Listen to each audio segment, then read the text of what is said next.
చెప్పే సత్తా మా అందరికి వేదిక మీద కూర్చున్నా మా అందరికీ ఉంది.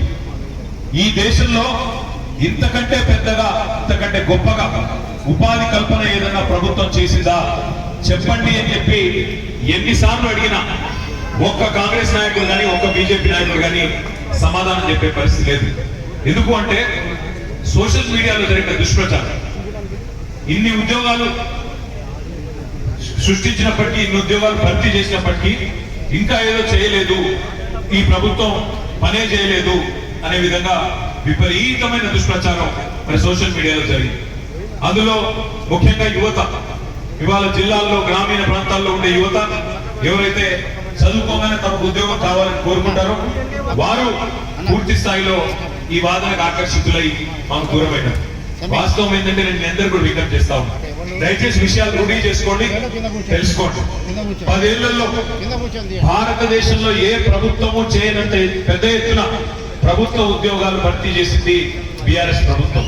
కానీ దానికి మేము ప్రచారం చేసుకోలేదు, మా నాయకులు మా కార్యకర్తలతో. మా తప్పే మీకు చెప్పకపోవడం, చెప్పలేకపోవడం, మిమ్మల్ని కన్విన్స్ చేయలేకపోవడం మా తప్ప. అదే విధంగా ప్రతి ఒక్కరికి ప్రభుత్వ ఉద్యోగం రాదు కాబట్టి, ఎందుకంటే మన జనాభా పరంగా చూసినట్టయితే ఇవాళ మొత్తంగా భారతదేశం మొత్తంలో చూసినట్టయితే 140 కోట్ల జనాభాలో 27 ఏళ్ల కంటే తక్కువ వయసున్న వాళ్ళే 50% మంది ఉన్నారు, సగం ఉన్నారు. మరి అంతమందికి ప్రభుత్వ ఉద్యోగాలు ఇచ్చే పరిస్థితి ఏ రాష్ట్ర ప్రభుత్వానికి ఉండదు, కేంద్ర ప్రభుత్వానికి కూడా ఉండదు. అందుకే ప్రైవేట్ రంగంలో పెట్టుబడులు తెచ్చి ప్రైవేట్ రంగంలో ఉన్న మరి ఉద్యోగ కల్పన కోసం ఏ ప్రభుత్వమైనా సిన్సియర్ గా పనిచేస్తుంది. 10 ఏళ్లలో కేసీఆర్ గారి నాయకత్వంలో తెలంగాణ రాష్ట్రంలో దాదాపు ప్రైవేట్ రంగంలో 24 లక్షల మందికి ఉపాధి అవకాశాలు సృష్టించే ప్రయత్నం కూడా బలంగా చేసినాం, పెట్టుబడులు కూడా తెచ్చినాం, బలమైన ప్రయత్నం చేసినాం. హైదరాబాద్ లో కావచ్చు, జిల్లాలలో కావచ్చు, పెద్ద ఎత్తున ఉపాధి కల్పన కూడా ప్రయత్నం చేసినాం. ఇది కూడా మేము సరిగ్గా చెప్పుకోలేకపోయినాం.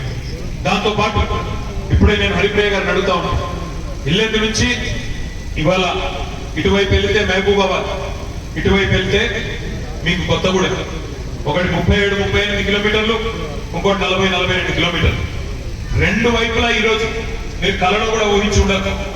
అట్లాంటిది 55-60 ఏళ్ళు కాంగ్రెస్ పార్టీ ప్రభుత్వాలు ఉన్నప్పటికీ వాళ్ళు చేయని పనిని కేసీఆర్ గారు చేసి పెట్టారు. ఏం చేసినారు?